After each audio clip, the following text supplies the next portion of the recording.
Part 4, About a Wife.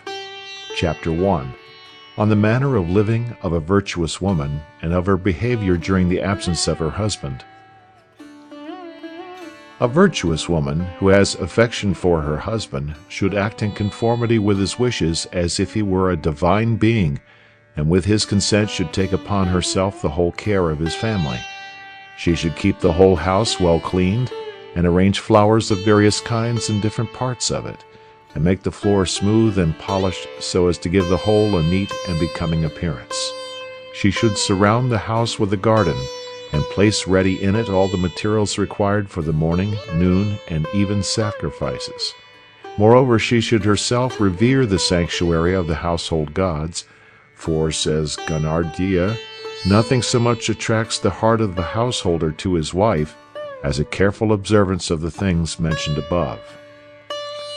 Towards the parents, relations, friends, sisters, and servants of her husband, she should behave as they deserve.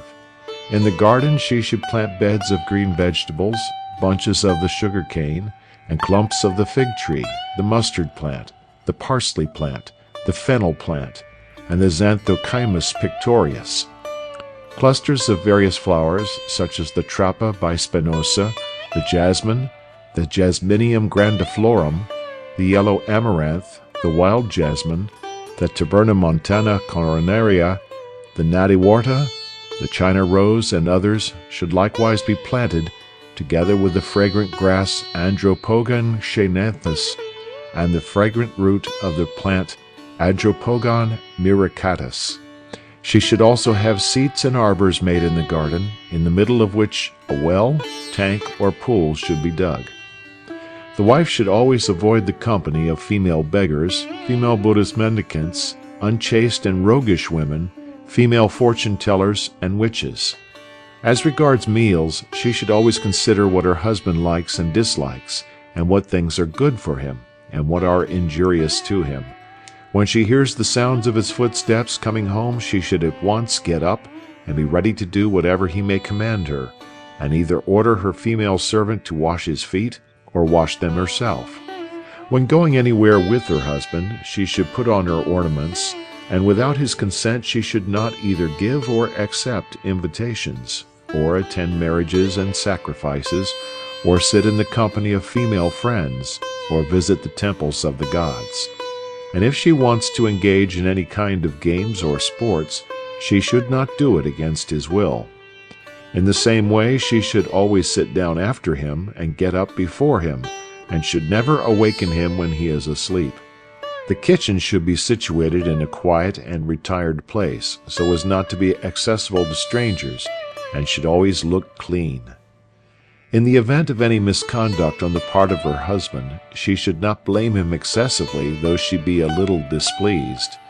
She should not use abusive language towards him, but rebuke him with conciliatory words, whether he be in the company of friends or alone.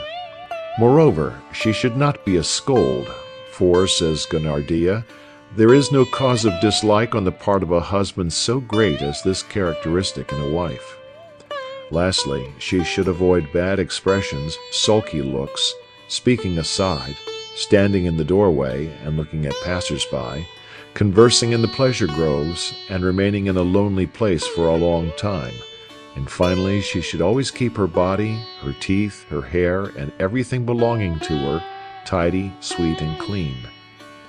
When the wife wants to approach her husband in private, her dress should consist of many ornaments, various kinds of flowers, and a cloth decorated with different colors, and some sweet-smelling ointments or unguents. But her everyday dress should be composed of a thin, close-textured cloth, a few ornaments and flowers, and a little scent, not too much. She should also observe the fasts and vows of her husband, and when he tries to prevent her doing this, she should persuade him to let her do it.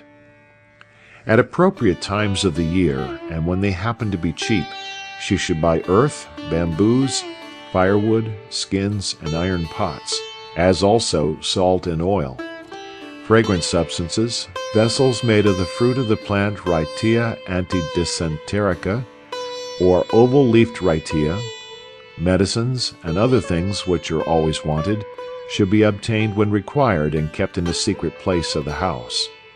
The seeds of the radish, the potato, the common beet, the Indian wormwood, the mango, the cucumber, the eggplant, the kushmanda, the pumpkin gourd, the serrana, the bignonia indica, the sandalwood, the premna spinosa, the garlic plant, the onion, and other vegetables should be bought and sown at the proper seasons. The wife, moreover, should not tell to strangers the amount of her wealth, nor the secrets which her husband has confided to her. She should surpass all the women of her own rank in life in her cleverness, her appearance, her knowledge of cookery, her pride, and her manner of serving her husband. The expenditure of the year should be regulated by the prophets. The milk that remains after the meals should be turned into ghee or clarified butter. Oil and sugar should be prepared at home. Spinning and weaving should also be done there, and a store of ropes and cords, and barks of trees for twisting into ropes should be kept. She should also attend to the pounding and cleaning of rice, using its small grain and chaff in some way or other. She should pay the salaries of the servants, look after the tilling of the fields, and keeping of the flocks and herds, superintend the making of vehicles, and take care of the rams, cocks, quails, parrots, starlings, cuckoos, peacocks, monkeys, and deer, and finally adjust the income and expenditure of the day. The worn-out clothes should be given to those servants who have done good work, in order to show them that their services have been appreciated, or they may be applied to some other use. The vessels in which wine is prepared, as well as those in which it is kept, should be carefully looked after and put away at the proper time. All sales and purchases should also be well attended to. The friends of her husband she should welcome by presenting them with flowers, ointment, incense, betel leaves, and betel nut.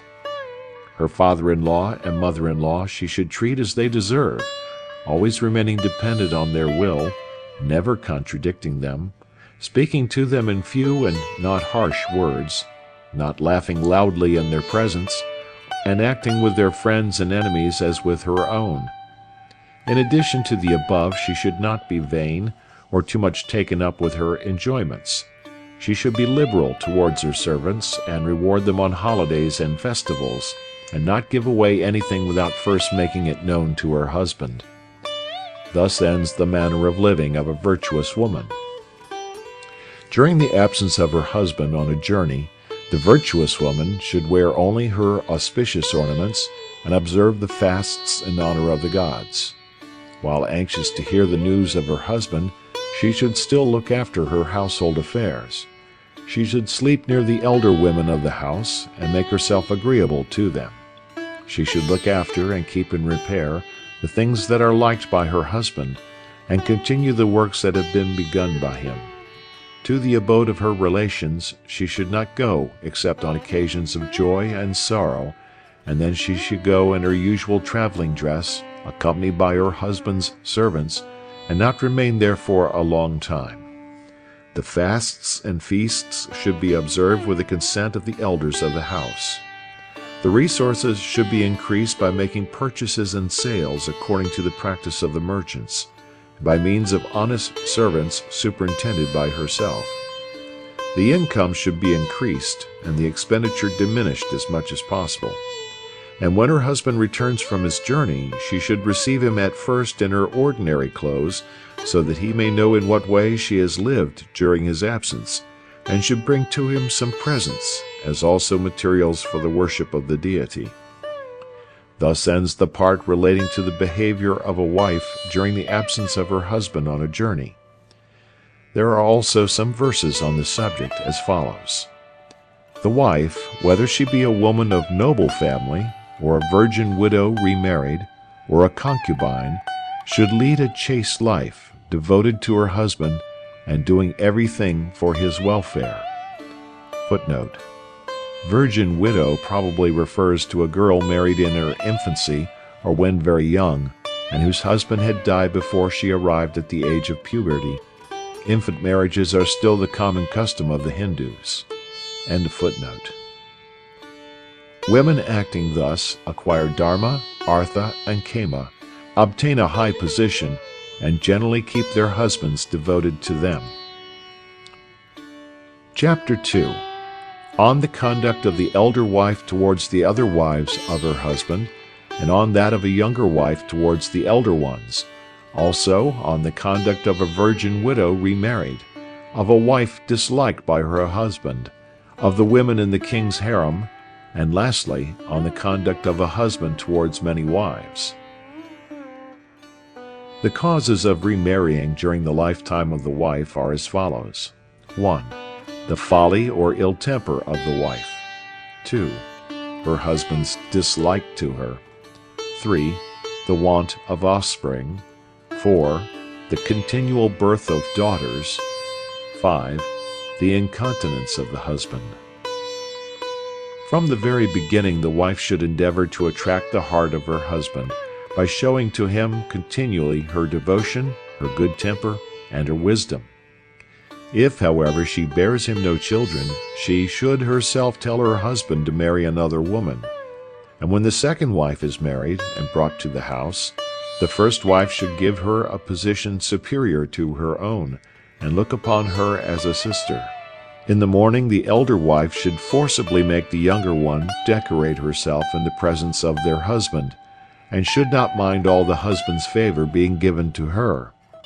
If the younger wife does anything to displease her husband, the elder one should not neglect her, but should always be ready to give her most careful advice, and should teach her to do various things in the presence of her husband. Her children she should treat as her own. Her attendants she should look upon with more regard even than on her own servants. Her friends she should cherish with love and kindness, and her relations with great honor. When there are many other wives besides herself, the elder wife should associate with the one who is immediately next to her in rank and age, and should instigate the wife who has recently enjoyed her husband's favor to quarrel with the present favorite. After this, she should sympathize with the former, and having collected all the other wives together, should get them to denounce the favorite as a scheming and wicked woman, without, however, committing herself in any way. If the favorite wife happens to quarrel with the husband, then the elder wife should take her part, and give her false encouragement, and thus cause the quarrel to be increased. If there be only a little quarrel between the two, the elder wife should do all she can to work it up into a large quarrel. But if after this she finds the husband still continues to love his favorite wife, she should then change her tactics and endeavor to bring about a conciliation between them, so as to avoid her husband's displeasure. Thus ends the conduct of the elder wife. The younger wife should regard the elder wife of her husband as her mother, and should not give anything away, even to her own relations, without her knowledge. She should tell her everything about herself, and not approach her husband without her permission. Whatever is told to her by the elder wife she should not reveal to others, and she should take care of the children of the senior even more than of her own. When alone with her husband, she should serve him well, but should not tell him of the pain she suffers from the existence of a rival wife. She may also obtain secretly from her husband some marks of his particular regard for her, and may tell him that she lives only for him and for the regard that he has for her. She should never reveal her love for her husband, nor her husband's love for her to any person, either in pride or in anger, for a wife that reveals the secrets of her husband is despised by him. As for seeking to obtain the regard of her husband, Gonardia says that it should always be done in private, for fear of the elder wife. If the elder wife be disliked by her husband, or be childless, she should sympathize with her, and should ask her husband to do the same, but should surpass her in leading the life of a chaste woman. Thus ends the conduct of the younger wife towards the elder. A widow in poor circumstances, or of a weak nature, and who allies herself again to a man, is called a widow remarried. The followers of Bhavra say that a virgin widow should not marry a person whom she may be obliged to leave on account of his bad character, or of his being destitute of the excellent qualities of a man, she thus being obliged to have recourse to another person. Gonardia is of opinion that as the cause of a widow's marrying again is her desire for happiness, and as happiness is secured by the possession of excellent qualities in her husband, joined to love of enjoyment, it is better, therefore, to secure a person endowed with such qualities in the first instance. Vatsyayana, however, thinks that a widow may marry any person that she likes, and that she thinks will suit her. At the time of her marriage, the widow should obtain from her husband the money to pay the cost of drinking parties and picnics with her relations, and of giving them and her friends kindly gifts and presents, or she may do these things at her own cost if she likes. In the same way, she may wear either her husband's ornaments or her own. As to the presents of affection mutually exchanged between the husband and herself, there is no fixed rule about them. If she leaves her husband after marriage of her own accord, she should restore to him whatever he may have given her, with the exception of the mutual presents. If, however, she is driven out of the house by her husband, she should not return anything to him. After her marriage, she should live in the house of her husband like one of the chief members of the family, but should treat the other ladies of the family with kindness, the servants with generosity, and all the friends of the house with familiarity and good temper. She should show that she is better acquainted with the 64 arts than the other ladies of the house, and in any quarrels with her husband she should not rebuke him severely, but in private do everything that he wishes, and make use of the 64 ways of enjoyment. She should be obliging to the other wives of her husband, and to their children she should give presents, behave as their mistress, and make ornaments and playthings for their use. In the friends and servants of her husband she should confide more than in his other wives, and finally she should have a liking for drinking parties, going to picnics, attending fairs and festivals, and for carrying out all kinds of games and amusements. Thus ends the conduct of a virgin widow remarried. A woman who is disliked by her husband, and annoyed and distressed by his other wives, should associate with the wife who is liked most by her husband, and who serves him more than the others, and should teach her all the arts with which she is acquainted. She should act as the nurse of her husband's children, and having gained over his friends to her side, should through them make him acquainted of her devotion to him. In religious ceremonies she should be a leader, as also in vows and fasts, and should not hold too good an opinion of herself. When her husband is lying on his bed, she should only go near him when it is agreeable to him, and should never rebuke him or show obstinacy in any way. If her husband happens to quarrel with any of his other wives, she should reconcile them to each other, and if he desires to see any woman secretly, she should manage to bring about the meeting between them. She should moreover make herself acquainted with the weak points of her husband's character, but always keep them secret, and on the whole behave herself in such a way as may lead him to look upon her as a good and devoted wife. Here ends the conduct of a wife disliked by her husband. The above sections will show how all the women of the King Seraglio are to behave, and therefore we shall now speak separately only about the king. The female attendants in the harem, called severally kanchukilas, footnote, a name given to the maid-servants of the zenana of the kings in ancient times, on account of their always keeping their breasts covered with a cloth called kanchuki. It was customary in the olden time for the maidservants to cover their breasts with a cloth, while the queens kept their breasts uncovered.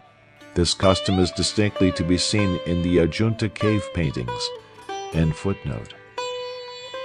Mahalarikas, footnote, the meaning of this word is a superior woman, so it would seem that a Mahalarika must be a person in authority over the maidservants of the house. End footnote. And Mahalikas, footnote, this was also appertaining to the rank of women employed in the harem. In latter times this place was given to eunuchs. End footnote. Should bring flowers, ointments, and clothes from the king's wives to the king, and he, having received these things, should give them as presents to the servants, along with the things worn by him the previous day. In the afternoon the king, having dressed and put on his ornaments, should interview the women of the harem, who should also be dressed and decorated with jewels. Then, having given to each of them such a place and such respect as may suit the occasion and as they may deserve, he should carry on with them a cheerful conversation. After that he should see such of his wives as may be virgin widows remarried, and after them the concubines and dancing girls. All of these should be visited in their own private rooms. When the king rises from his noonday sleep, the woman whose duty it is to inform the king regarding the wife who is to spend the night with him should come to him accompanied by the female attendants of that wife, whose turn may have arrived in the regular course, and of her who may have been accidentally passed over as her turn arrived, and of her who may have been unwell at the time of her turn. These attendants should place before the king the ointments and unguents sent by each of these wives, marked with the seal of her ring, and their names and their reasons for sending the ointments should be told to the king. After this, the king accepts the ointment of one of them, who then is informed that her ointment has been accepted and that her day has been settled. Footnote: As kings generally had many wives, it was usual for them to enjoy their wives by turns. But as it happened sometimes that some of them lost their turns owing to the king's absence or to their being unwell, then in such cases the women whose turns had been passed over and those whose turns had come used to have a sort of lottery, and the ointment of all the claimants was sent to the king, who accepted the ointment of one of them and thus settled the question. End of footnote. At festivals, singing parties, and exhibitions, all the wives of the king should be treated with respect and served with drinks. But the women of the harem should not be allowed to go out alone, neither should any women outside the harem be allowed to enter it except those whose character is well known. And lastly, the work which the king's wives have to do should not be too fatiguing. Thus ends the conduct of the king towards the women of the harem, and of their own conduct. A man marrying many wives should act fairly towards them all. He should neither disregard nor pass over their faults, and should not reveal to one wife the love, passion, bodily blemishes, and confidential reproaches of the other. No opportunity should be given to any one of them of speaking to him about their rivals, and if one of them should begin to speak ill of another, he should chide her and tell her that she has exactly the same blemishes in her character. One of them he should please by secret confidence, another by secret respect, and another by secret flattery, and he should please them all by going to gardens, by amusements, by presents, by honoring their relations, by telling them secrets, and lastly by loving unions. A young woman who is of a good temper and who conducts herself according to the precepts of the Holy Writ wins her husband's attachment and obtains a superiority over her rivals. Thus ends the conduct of a husband towards many wives. This is also the end of Part 4.